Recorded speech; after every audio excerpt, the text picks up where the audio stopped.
My name is Ampofo Darko. I am originally from Ghana, West Africa.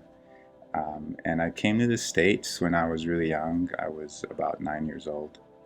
And the first place I went in the States was in Rhode Island. I grew up in Providence for a little bit. And that's where I really got into science and chemistry. Um, and it was actually from my middle school chemistry teacher.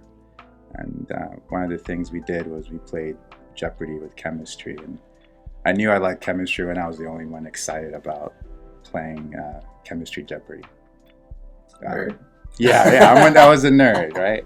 I was high-fiving people when I would get the right answer, and everyone would be like, "What's up with this guy?"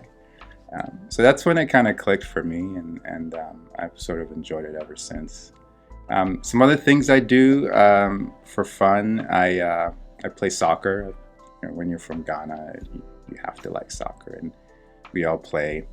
And I played pretty much all my life, and I still do, probably against my better interests, maybe. But I love it, and that's what I do to sort of keep me calm and keep me sane and get away from work a little bit. Okay. Well, so you said you're a professor. So what's it like being a professor? Like what's a typical day in your life? Like what do you do? Yeah, so I sit at my desk a lot, and I answer emails, I write papers, I read. But my lab is right here, and so I always poke my head in and I check in with my students, maybe help troubleshoot something with them. Um, and once a week we meet, and we have group meetings. And again, they'll present their research to me, and we talk about the progress, anything that they should change. Those take quite a while. And then we also teach. So right now I'm teaching an advanced synthesis lab course, which is just around the corner from here. And I'm teaching upper level undergraduate students some advanced techniques in the lab. So what my week is filled with, all those things, trying to juggle everything. And then I go home and I do the things that I didn't get to during my day. So for the research side of things, Mhm. do you come up with the ideas that you explore in the lab, or is this more of a collaborative thing? How does it go from concept to a reality? Yeah, that's a good question. And it varies with the ideas that we've come up with. But the main research area that we work with came up sort of organically when I was a postdoc. So postdoc is someone who does a little bit of research, extra research in between graduate school and finding another position, and it's usually within another academic environment. Since I've been here, some ideas have come from students, where the really interested ones think about, hey, what if we did this instead? Or what if we did this with our reactions and our compounds? And it starts from that conversation, and then we do some digging and some background research, some preliminary experiments to see if it'll actually work, and then we kind of go from there. But for me, it's developed. I had a plan in the beginning, and it sort of developed organically from there. It also takes some reading of the literature to get some insights from other people doing research in the area. So could you tell us a little bit about, specifically what you do? Like what do you explore and why? Yeah.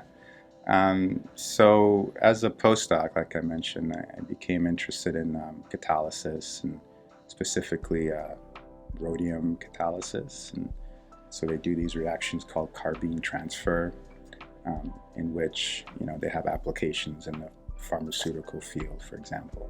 Since they're catalysts, they're metals, and then they have ligands that surround the metals, and they help to control some of the chemistry. So we work on designing these ligands in order to control some of the chemistry that they do. And so that can be selectivity. Say you have one product over another, So, who would you say is your favorite scientist, and why would you pick that person? Oh, my favorite scientist. Well, I don't know. I go always back to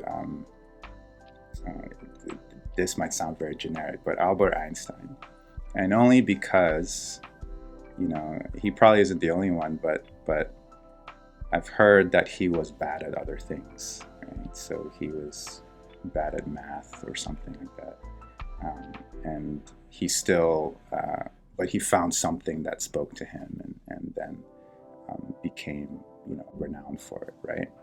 And so for me, it's like I may not be the best at something, and you don't have to be, as long as you find something that speaks to you, and then take it as far as you can. So yeah, for me, I like people in the field, people in science who also have faults and aren't afraid to like talk about it. Because a lot of times we can be intimidated by scientists who are in higher levels than we are. But you can find out that they're real people too. They have faults and fears and stuff, and that's what makes me comfortable to also be in the realm, in the area of academic sciences. I don't think that's a generic. That's actually fair. That's a very endearing. Well, I don't know. Everyone knows Albert Einstein, so. Wow. So if you could go back in time to find young Ampofo, would you still be a chemist, or would you do something totally different? Well, that's actually a really good question for me, because one of my other interests was art.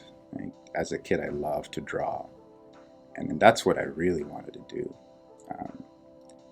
But I was really good at chemistry, and so when it came time to, specifically organic chemistry, we won't talk about physical chemistry. But so when it came time to pick a major, it was either chemistry, or I was like, I kind of want to explore drawing. But in our culture in Ghana, we listen to our parents and things like that. And my parents said, no, you can't. It's hard to live. It's hard to have a good lifestyle, in general, if you are an artist. Not saying that there aren't artists who are successful, but it's difficult, more difficult maybe than chemistry. And so I switched. So I said, okay, fine, I'll do chemistry. But my senior year, I had some extra credits. Just like, well, let me see if I made the right choice. So I took drawing 1 and loved it. I was really good. I picked everything up well. And so, yeah, if I went back to my past self, I might say, you know what? Just go for it and see what happens. Now, I don't know where I'd be now. I feel like I think I made the right choice because I'm a professor. I'm in a great institution. I really love my job. But I always wonder, what could have been if I had chosen drawing instead. Okay, so last question. Okay. Yeah, thanks for spending some of your time with us. Of course. So what advice would you give to someone who, let's say, was interested in becoming a scientist? Try as many things as you can. Something that I'd give. So I think I've benefited from having a breadth of experiences. I did some organometallic chemistry as a grad student, and I did physical organic as a postdoc. And even as a professor, I've learned about different things that I didn't think I would. So really open your mind and try different things, because inspiration can come from a surprising place. Yeah, so I think that's the best advice I could give. Try to soak in as much as you can. Yeah, thanks. So yeah, thanks for everyone who made it this far, and we'll see you next time. All right.